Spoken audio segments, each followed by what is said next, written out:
Dit is Nyunsu Fusranang. Suriname Airways voldoet aan internationale luchtvaartstandaarden. Suriname dicht bij tweede internationale glasvezelverbinding via Frans-Guyana.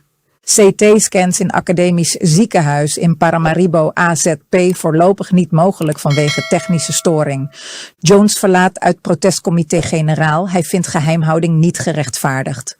Organisatie sleept president Simons voor rechter na verliesmarkt op inheemse dag in Palmentuin.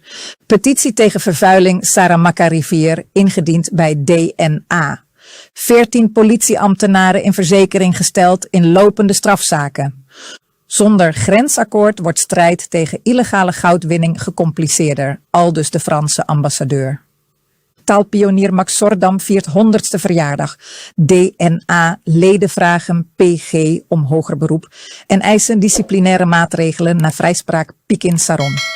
NDP-fractieleider Parmesar haalt hard uit naar regering Simons Rusland. Zij nemen het parlement niet serieus. Nederlandse internationals Dumfries en Lang brengen bezoek aan president Simons. Dit is Nyunsu Fusranang. Suriname Airways, SLM, heeft succesvol de SARP-check fase 1 audit afgerond, wat een belangrijke mijlpaal voor Suriname is. Deze audit bevestigt dat SLM voldoet aan internationale veiligheidsnormen en regelgeving. De audit vond plaats van 6 tot 9 juli en het resultaat is het gevolg van maandenlange voorbereiding en inzet van het personeel. De SARP-audit, uitgevoerd volgens ICAO-normen, toont aan dat SLM haar processen en operatie heeft verbeterd. SLM feliciteert haar medewerkers en waardeert de steun van de Surinaamse samenleving en de regering. De certificering opent deuren voor internationale samenwerkingen en benadrukt de rol van SLM als betrouwbare luchtvaartpartner. Suriname gaat een stap verder met een tweede internationale glasvezelverbinding. Telesur ondertekent maandag 13 juli 2026 een memorandum van overeenstemming met het Frans-Guyanese bedrijf Splang om verbinding te maken met het LUM-apenstaartje Link onderzeese kabelsysteem. Deze nieuwe verbinding biedt Suriname toegang tot internationale netwerken naar Brazilië en Europa, wat de betrouwbaarheid en capaciteit van internetverbindingen verbetert. Het memorandum wordt ondertekend door Dorik Ramlakan van Telesur en Marie-Lucienne Ratière van Splang. Telesur hoopt de digitale infrastructuur van Suriname te versterken. Splang reserveert internationale capaciteit voor Telesur tussen Cayenne en Fortaleza en tussen Cayenne en Sines. Telesur wordt de voorkeurspartner van Splang voor groothandelsdiensten in Suriname. Het academisch ziekenhuis Paramaribo, AZP, heeft meegedeeld dat de CT-scanner op vrijdag 10 juli 2026 onverwachts kapot is gegaan. Hierdoor kunnen er voorlopig geen CT-scans meer gemaakt worden. De scanner was intensief gebruikt omdat veel SZF, verzekerde patiënten, naar het AZP verwezen zijn voor onderzoeken. Om de zorg voort te zetten werkt het AZP tijdelijk samen met een externe radiologiekliniek voor urgente CT-scans. Alle geplande CT-scans van de komende week worden uitgesteld en de betrokken patiënten worden persoonlijk benaderd voor een nieuwe afspraak. Het AZP verwacht dat de benodigde onderdelen volgende week arriveren en biedt excuses aan voor het ongemak. Ebu Jones, lid van de NDP-fractie, heeft op donderdag 9 juli 2026 uit protest de vergadering van het comité-generaal van de Nationale Assemblée verlaten. Hij vindt dat de verdwijning van 300 kilogram kwik uit een politiebureau niet achter gesloten deuren besproken moet worden, omdat dit het vertrouwen in de politie en het justitieel systeem schaadt. Wat er daar besproken is geworden, daar op basis van de wet, kan ik geen informatie verstrekken. Maar ik kan wel zeggen waarom ik uit die zaal ben gegaan. En waarom ik uit die zaal ben gegaan is dat, u weet, ik ben geen voorstander in dit specifieke geval of zaken dat het in comité-generaal gehouden wordt. Maar ik dacht, weet je, de meerderheid heeft bepaald, dus ik ga. En ik kom daar aan en we horen informatie waar ik niet op in zal gaan. Maar die informatie, naar mijn oordeel, leent zich wel voor een openbare vergadering. En het is informatie waarvan ik vind dat die samenleving deelgenoot van moet zijn. En wanneer ik merk dat dat niet kan, dan wat doe ik eigenlijk daar? Dan ga ik mijn tijd niet zitten te verdoen, want alles wat daar gezegd is eigenlijk alles wat die samenleving al weet.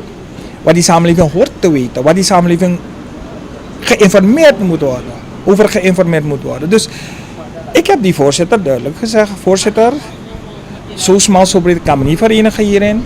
En ik vind dat deze informatie openbaar gesteld moet worden. En indien niet, ga ik die vergadering verlaten. En daarom ben ik uit die vergadering gegaan. Want ik vind dat er bepaalde zaken zijn. Kijk, comité-generaal gaat echt erover als er sprake is van staatsveiligheid zou in gevaar kunnen komen en noem maar op. Maar wanneer het gaat om informatie met betrekking tot hoe het komt dat zaken die onder het beheer is van de politie verdwijnen, dat die informatie wel aan het publiek gedeeld moet worden.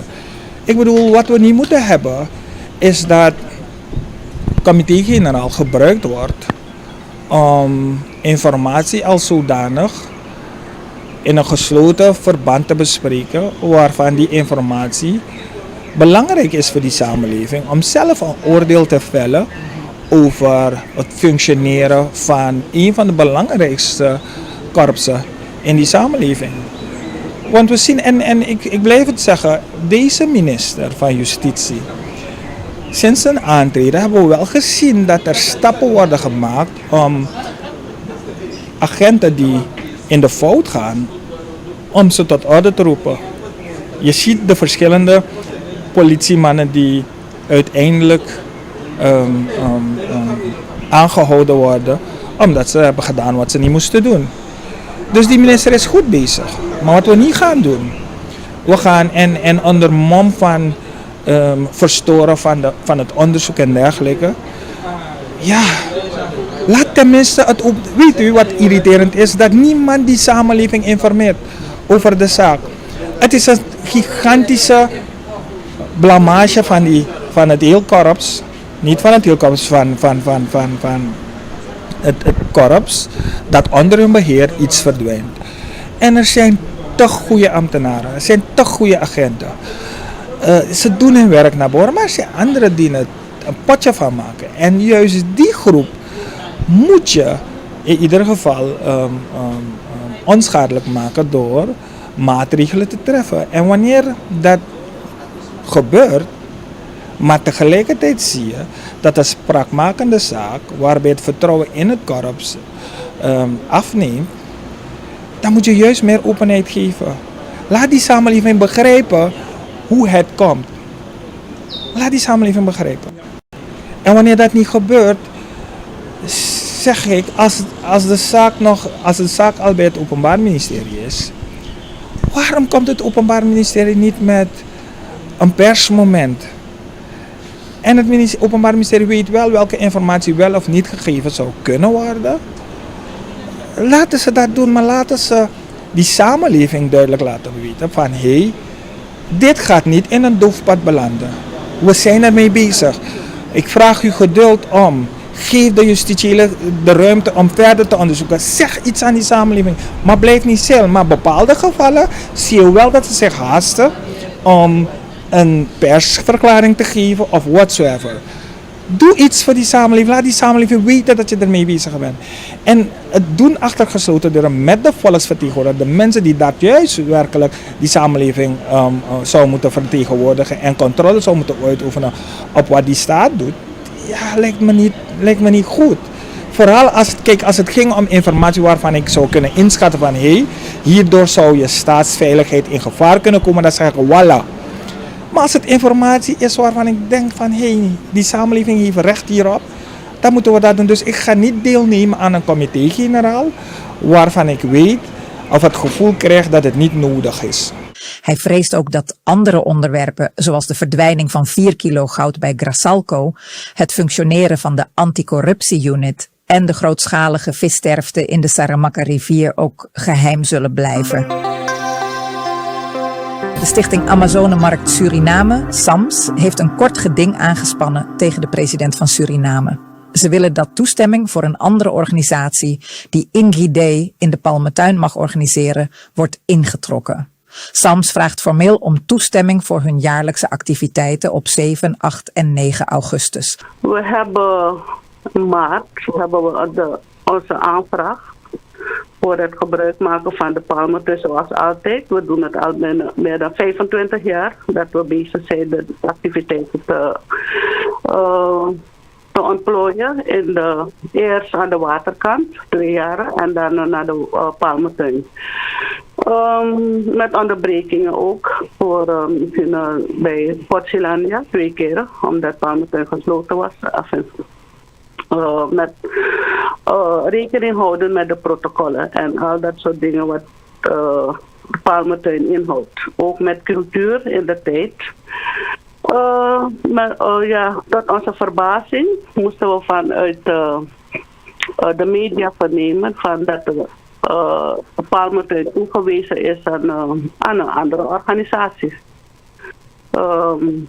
Ik was in een vergadering in Torarica toen ik werd gebeld van mevrouw Aluma dit, mevrouw. Dus ik kreeg gewoon, ik heb mijn telefoon gewoon aan silent gezet. Ik heb niet meer geluisterd, want ik zei van als ik klaar ben met de vergadering zal ik dan een contact opnemen.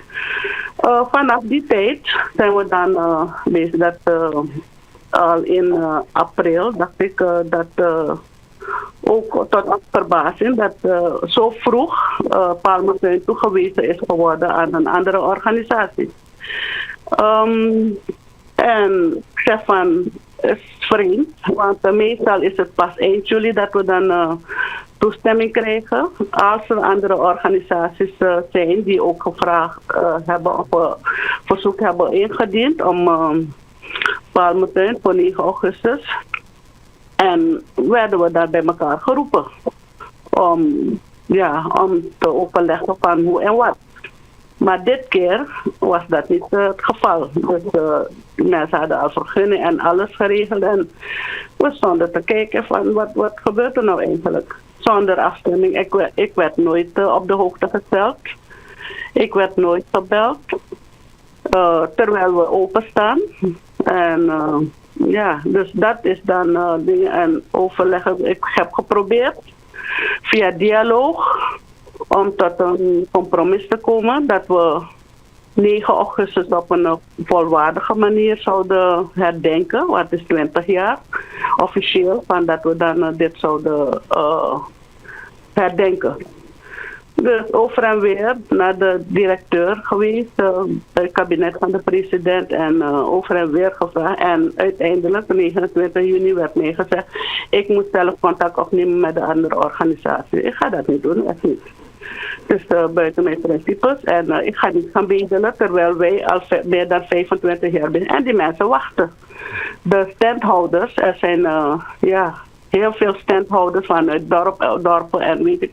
Ze hebben hun inkopen gedaan, ze hebben hun heel jaar door hebben ze gewerkt om hun activiteiten ook, om hun aard en kracht te verkopen. We geven hun, het is maar 1 jaar van dat we dit soort 9 augustus organiseren.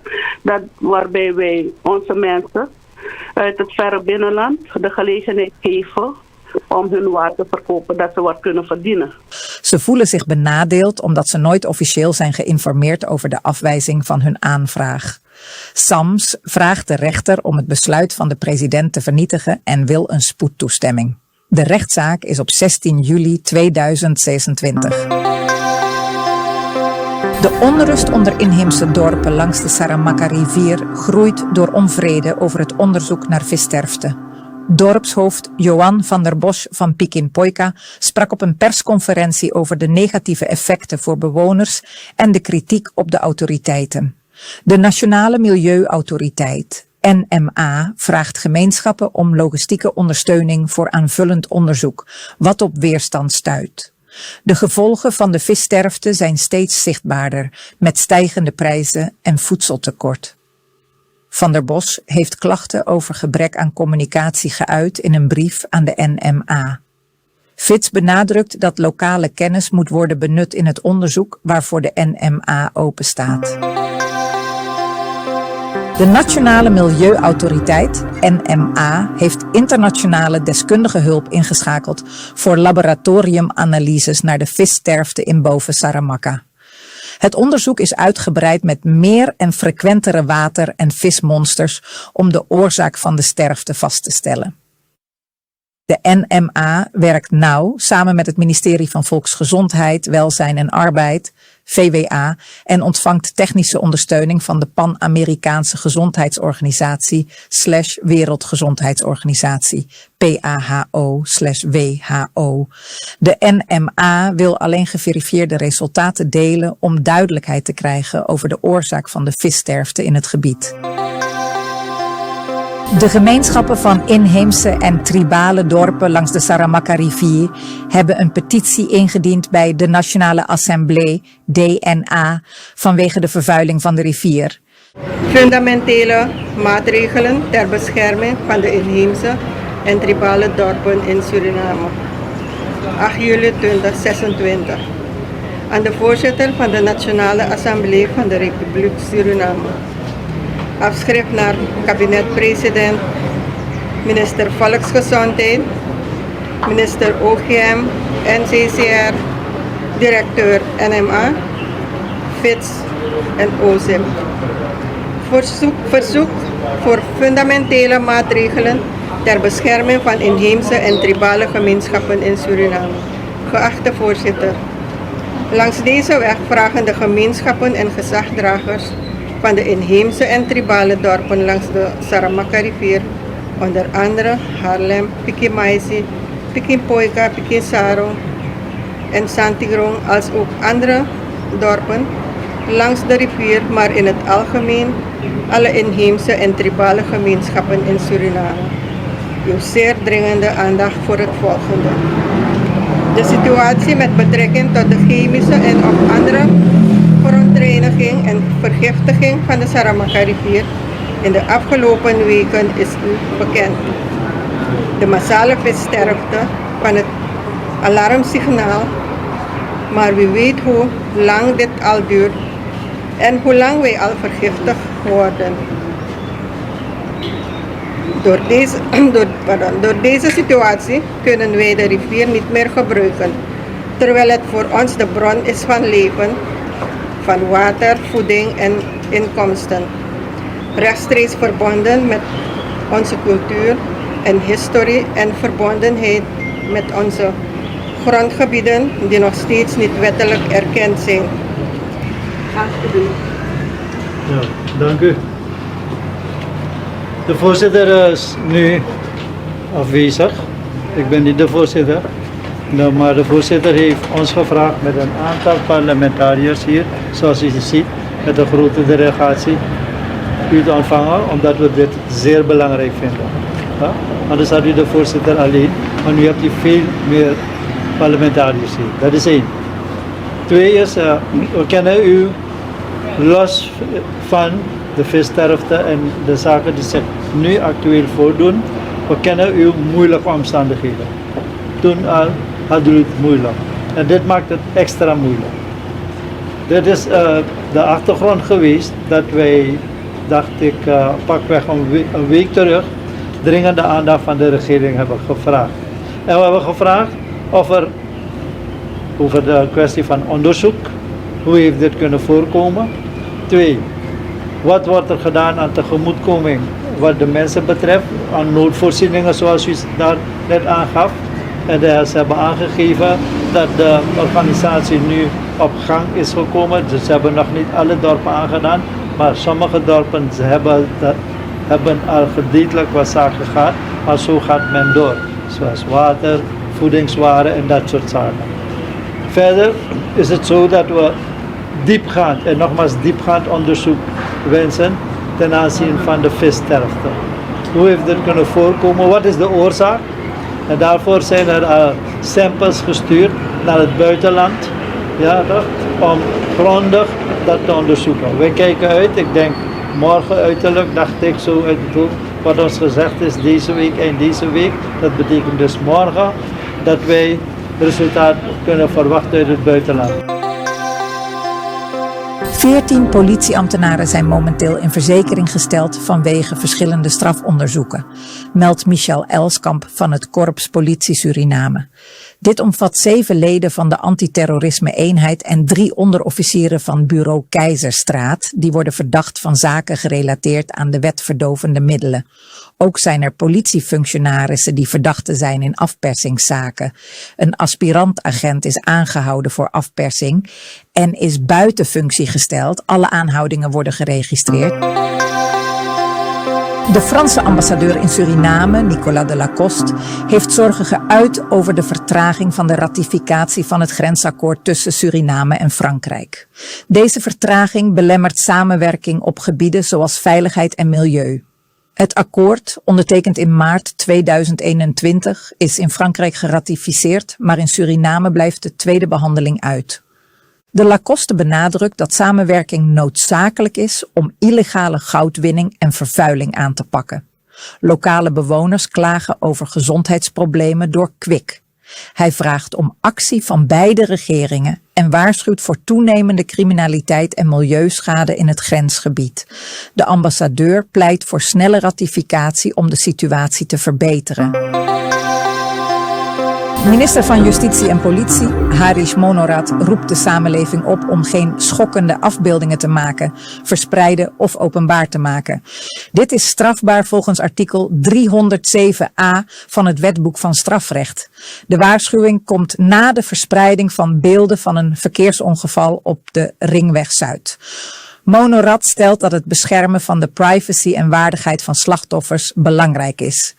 Hij vraagt burgers om respect te tonen en waarschuwt dat overtreders strafrechtelijk worden vervolgd met de mogelijkheid van gevangenisstraf. Maximiliaan Ignatius Sordam, beter bekend als Maku, viert op 12 juli 2026 zijn 100ste verjaardag in Amsterdam. Hij is een actieve Surinamer die zich inzet voor taal, cultuur en gemeenschap. Geboren in 1926 in Paramaribo is hij de auteur van een invloedrijk Sranantongo-woordenboek, gepubliceerd in 1983, dat de taal verder hielp ontwikkelen en waarderen. Na zijn verhuizing naar Nederland in 1964 werkte hij in het gevangeniswezen en was actief in verschillende maatschappelijke organisaties. Hij is ook verbonden aan Radio Mart, waar hij dialoog tussen mensen bevordert. Hij ontving verschillende onderscheidingen voor zijn inzet. De internationale brandstofprijzen zijn recent gedaald, maar de Surinaamse regering houdt vast aan de prijsplafonds van 53 Surinaamse dollar 27 voor diesel en 48 Surinaamse dollar 32 voor ongebleekt benzine. VHP-fractieleider Aziz Kumar Gayadin vraagt zich af waarom de prijzen niet worden verlaagd, nu de wereldmarktprijzen dalen. Hij merkt op dat de hoge prijzen eerder veroorzaakt zijn door spanningen in het Midden-Oosten. Gayadin zoekt duidelijkheid van de regering over de redenen voor het handhaven van de huidige prijzen. Minister Adeline Weinerman stelt dat het advies is om de brandstofsubsidie geleidelijk af te bouwen. Maar de regering moet snel een besluit nemen over de voortzetting van de subsidie. En DP-fractieleider Rabin Parmesar bekritiseerde op woensdag 8 juli de regering Simons-Rusland voor het niet goed informeren van het parlement over belangrijke zaken. Hij noemde het onacceptabel dat de regering geen duidelijke antwoorden geeft over de verdwijning van kwik in Geiersvlijt en de vissterfte in de Saramacca-rivier. Een dikke min voor de regering. De minister van Justitie en Politie was al die keren hier toen ik vroeg en ik kijk dat hij nu ook weer hier is. Wij willen geen van, we zijn in onderzoek nog, voorzitter. Die fase is al lang voorbij. Als we dat willen. En hetzelfde geldt ten aanzien van de vissterfte in de Saramacca-rivier. Hoe moeilijk is het, voorzitter? Hoe moeilijk is het, voorzitter? Zoveel instituten, zoveel ministeries zijn ermee bezig. Als ik optel, meer dan 200 professionals zijn mee bezig. En nog steeds weten we niet wie daarvoor verantwoordelijk is, voorzitter. Dit kunnen we niet accepteren, voorzitter. Ik weet niet welk woord ik moet gebruiken nog, om fatsoenlijk te blijven, diplomatiek te blijven. Maar de regering moet duidelijk over de brug komen over deze 2 zaken, voorzitter. Ik denk dat ik duidelijk ben. AUB. Hij en andere parlementariërs, waaronder VHP-fractieleider Aziz Gayadin, zeiden dat de regering moet blijven antwoorden geven op deze vragen. Gayadin merkte op dat een beloofde rapportage over ziekenhuizen al 131 dagen uitblijft. Er werd gewaarschuwd dat het gebrek aan informatie speculaties voedt. En DNA-voorzitter Ashwin Adhin herhaalde de noodzaak van duidelijkheid.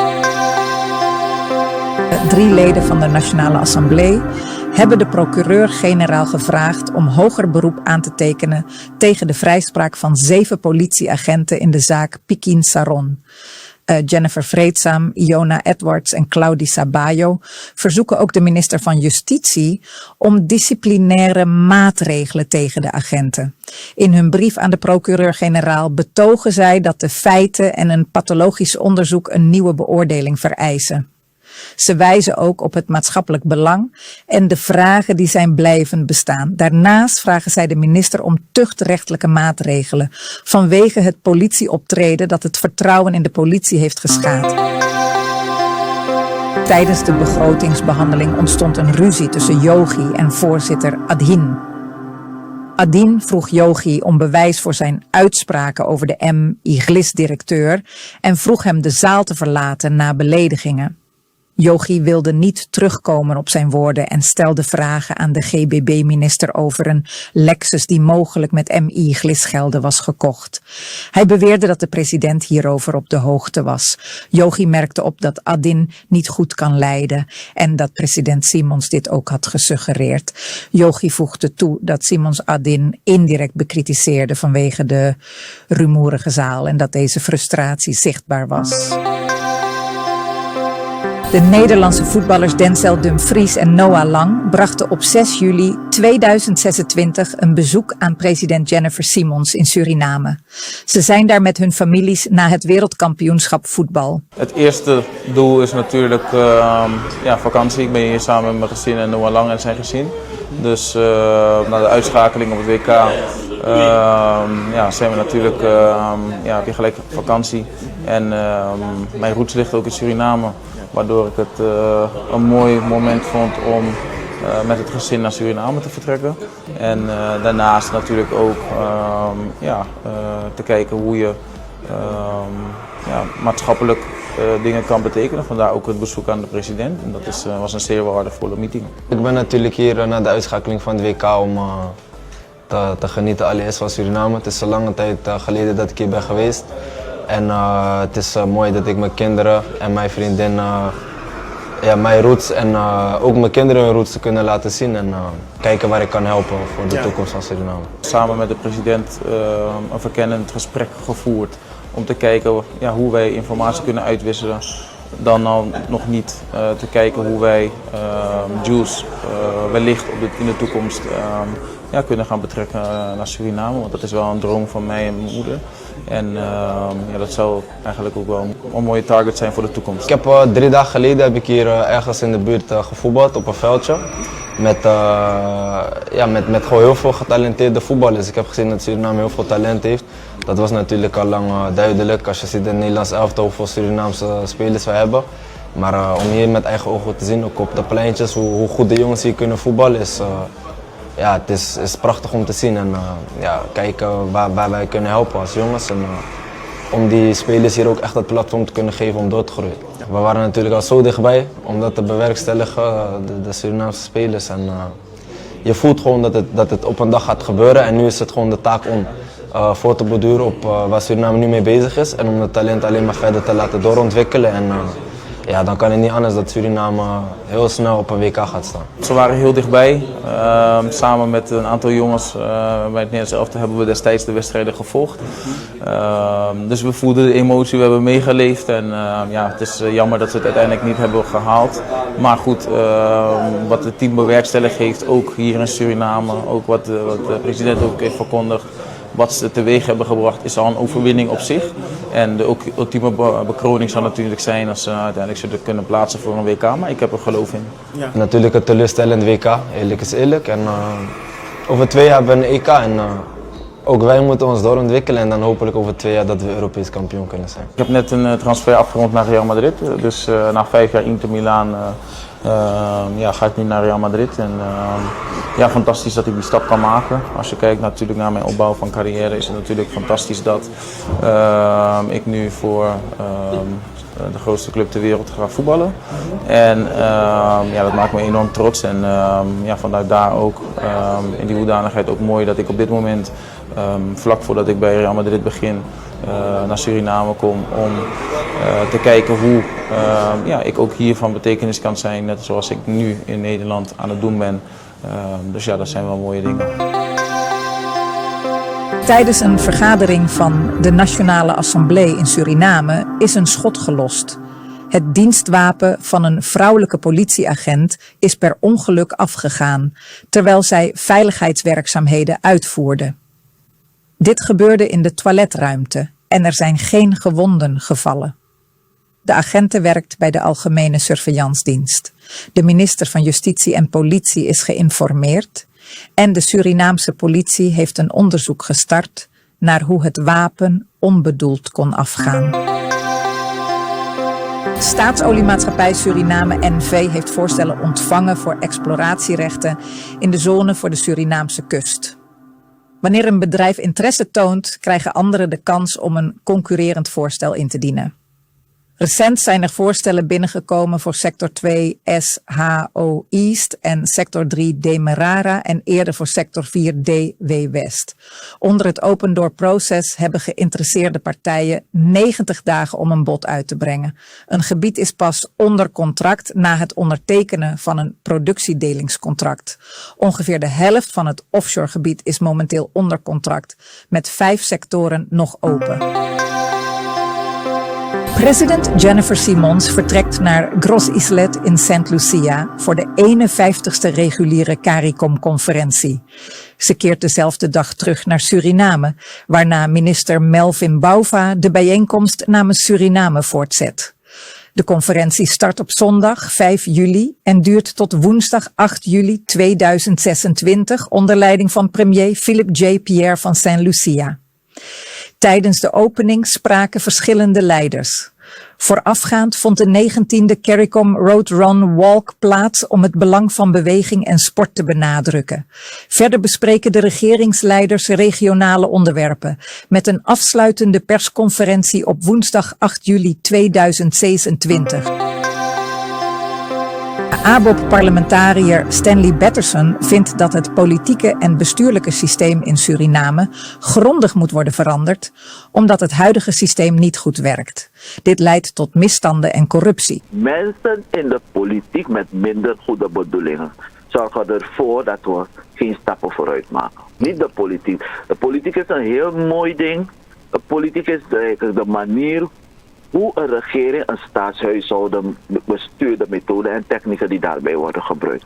Het zijn de mensen met minder goede bedoelingen of zelfs slechte bedoelingen die het systeem vervuilen. Het moet bij de politieke partijen beginnen met integere leiders. Integere voorzitters die erop letten wie ze selecteren om op die posities te plaatsen. Maar ook een integere president die bereid is hard op te treden indien iemand over de schreef gaat. Integere ministers die hun systeem goed in de gaten houden en vervuiling gelijk elimineren. Ze heeft zich als zodanig geprofileerd gedurende haar periode als DNA-voorzitter en ook gedurende haar eerste maanden als president. Heeft ze duidelijk aangegeven waarvoor ze gaat, strijd tegen corruptie onder andere. En ik geloof dat ze nog steeds op dat pad is. Ik weet dat het niet makkelijk is, dat het heel moeilijk is. Het systeem zit helemaal in en tussen ons. En het is vaak heel moeilijk om het met wortel en tak uit te roeien zonder dat je ook schade aanricht aan die goede omgeving. Dus je gaat heel omzichtig te werk moeten gaan. Ik begrijp dat het volk ongeduldig is wat dat betreft. Maar met een goede mindset en met de correcte stappen, met vooral transparantie. Laat alles transparant zijn voor ieder. Zet desnoods billboarden op het plein, zodat iedereen een aanbesteding kan volgen die er maar belangstelling voor heeft. Nou, we weten wat de prijzen zijn, wat de items zijn en wat ze kosten. En hoe iemand, op basis waarvan iemand wordt uitgekozen. Laat het transparant zijn voor ieder, laat het openbaar zijn. dan zul je zien dat we echt anders zullen presteren in dit land. Laat sollicitatie oproepen voor functies. Laat het openbaar zijn. Laten we zien wie die mensen zijn. En laat ze op basis van een of andere competitie of een of andere challenge of zo laten zien dat ze het beter kunnen dan de anderen waarom ze gekozen moeten worden. We moeten naar een meritocratie, een systeem waarbij de right man on the right place wordt geplaatst. En al moet het betekenen dat mijn beste vriend er niet moet komen, dan zij het zo. Want als het land vooruit gaat, heeft iedereen het goed. Mijn beste vriend ook, mijn kinderen ook. Dan hoeven ze niet te schreeuwen omdat ze tekorten hebben. Ik voer deze gesprekken in mijn partij, zeer zeker. Met slecht bestuur mag je zoveel olie en gas hebben als je wil. Voorbeeld is Nigeria. Met 5e grootste voorraad aan olie ter wereld. Het land verkeert in armoede. Groot deel van het volk. Waarom? Slecht bestuur. Het tegenovergestelde daar is Singapore. Met 0 resources. Singapore heeft alleen maar human resources. En Singapore is na Amerika per capita rijkste land ter wereld. Waarom? Vanwege goed bestuur. Omdat er daar iemand is opgestaan die heeft gezegd van we moeten investeren in goed bestuur. Desnoods met geweld. We moeten het fundament leggen en heeft het gedaan. En het land profiteert vandaag aan de dag ervan. Ik zeg nog één ding. Een democratie is goed wanneer een land rijk is. Maar als een land zich moet ontwikkelen, is te veel democratie juist een nadeel. Ja. Want te veel mensen die te zeggen hebben, die hun eigen dingen door willen drukken. Ja. Anders kom je niet meer aan de macht. Dat zal een land niet vooruit brengen. Een delegatie van de Nederlandse Tweede Kamer heeft vandaag president Jennifer Simons bezocht om samenwerking tussen Suriname en Nederland te bespreken. Het bezoek aan de president vandaag is onderdeel van het rapporteurschap Suriname. En dat klinkt wat ongezelliger dan het is, maar het is eigenlijk geboren uit een hele brede belangstelling voor de band tussen onze beide landen. En die wil Nederland heel graag versterken. En vandaar dat ik samen met mijn collega Jan Struijs van 50PLUS hier op bezoek ben in Suriname. Maar ik denk dat er ook nog heel veel kansen zijn om de samenwerking te versterken. Bijvoorbeeld als het gaat om het Makandra-programma dat al een paar jaar bezig is. Maar daar kunnen we nog, denk ik, verbeteringen in aanbrengen. En ook zojuist hebben we weer van de president gehoord het belang van het onderwijs, een goed beroepsonderwijs voor de jongeren en arbeiders in Suriname, hoe we dat nou optimaal kunnen benutten. Ja, ik denk dat we elkaar kunnen versterken door ervoor te zorgen dat er tegen die tijd dat die opbrengsten binnenkomen, dat er ook voldoende handjes zijn om daar wat mee te kunnen doen. En vandaar dat het denk ik ook belangrijk is dat we samen kijken welke opdrachten liggen er nou voor onze beide landen om dat onderwijs te versterken, om ervoor te zorgen dat mensen hier een goed salaris kunnen verdienen, dat er een solide economie is. En op zo'n moment kun je ook het beste profiteren van wat deze omgeving Suriname te bieden heeft. VHP-assembleelid Mahinder Yogi zegt dat hij niet wil meedingen naar het voorzitterschap van zijn partij, ondanks dagelijkse verzoeken om president te worden. Yogi vindt dat de VHP een leider nodig heeft met ervaring en een visie. Hij onderstreept dat leadership aan samenwerking en teamwerk moet liggen. De verkiezing van een nieuwe voorzitter is gepland voor 29 mei 2027 met eerdere bestuursverkiezingen. Yogi noemt Ganesh Kumar Kandhai als mogelijke kandidaat, maar benadrukt dat de nieuwe voorzitter deskundig moet zijn en de partij boven persoonlijke belangen moet stellen. Ruim een jaar na de start van de regering Simons-Rusland is het staatsbesluit over het beleidsgebied milieu nog steeds niet goedgekeurd. NPS-fractieleider Jerel Pawiro-Redjo heeft de regering hierop aangesproken en benadrukt dat een mondeling mandaat niet genoeg is. Tijdens de begrotingsbehandeling vroeg hij om het staatsbesluit te zien. VHP-parlementariër Marciano Dassai steunde deze oproep en merkte op dat minister Patrick Brunings verantwoordelijkheid neemt zonder mandaat. Vicepresident Gregory Rusland zei dat het staatsbesluit binnenkort komt, maar anderen zoals Assis Kumar Gayadin wijzen op de vertraging. Pawiro Reggio verwacht een duidelijk antwoord van president Jennifer Simons. Rusland beloofde dat het staatsbesluit in juli wordt afgehandeld. Jarenlang was het een kritiekpunt van de NDP dat president Chan Santokhi vaak op buitenlandse reizen was. Bij elke missie kwamen beschuldigingen dat hij te veel wegbleef en niet genoeg aandacht had voor Suriname. Nu, met NDP's Jennifer Simons als president, lijkt deze kritiek verdwenen, terwijl zij zelf ook vaak reist. Critici zeggen dat Simons in een korter tijdsbestek vaker en langer weg is dan Santokhi. Dit roept de vraag op of de kritiek destijds echt om het reisgedrag ging of om de persoon. Het lijkt erop dat principes veranderen wanneer de politieke rol verandert. Simons had aanvankelijk beloofd om buitenlandse reizen te beperken, maar de kritiek blijft uit.